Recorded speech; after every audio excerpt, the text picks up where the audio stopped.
வெளிநாட்டு செலவை விமர்சிப்பவர்கள் பைத்தியம் பிடித்தவர்களின் செயல். பிரதமர் அன்வார் ஆவேசம். வெளிநாட்டு பயண செலவை விமர்சிப்பது பைத்தியம் பிடித்தவர்களின் செயல் என்று பிரதமர் டத்தோஸ்ரீ அன்வார் இப்ராஹிம் கூறினார். பிரதமர் என்ற முறையில் வெளிநாடுகளுக்கு பயணங்களை மேற்கொண்டு வருகிறேன். இப்பயண செலவுகள் குறித்து ஒரு சில தரப்பினர் விமர்சித்து வருகின்றனர். உண்மையில் இந்த விவகாரத்தில் தனது அரசாங்கம் ஒரு சுத்தமான நடைமுறையை மேற்கொண்டு வருகிறது.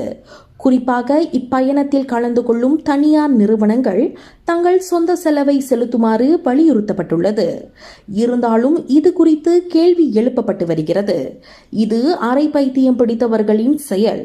இது அவர்களின் காலகட்டம் என்று பிரதமர் சாடினார்.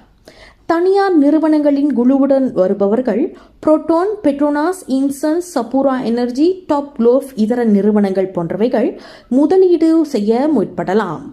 ஆனால் இந்த நாட்டில் திருடுபவர்களையும் கொள்ளையடிப்பவர்களையுமே அதிகமாக வணங்கப்படுவார்கள். ஆனால் தூய்மையான வழி திட்டத்தை நடத்த முயற்சிக்கிறோம், அதனால் பழிவாங்கப்படுகிறார்கள் என்று அவர் மேலும் குறிப்பிட்டார்.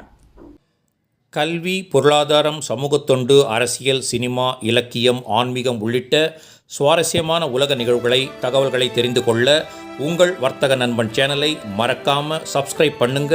மேலும் லைக் பண்ணுங்க, ஷேர் பண்ணுங்க.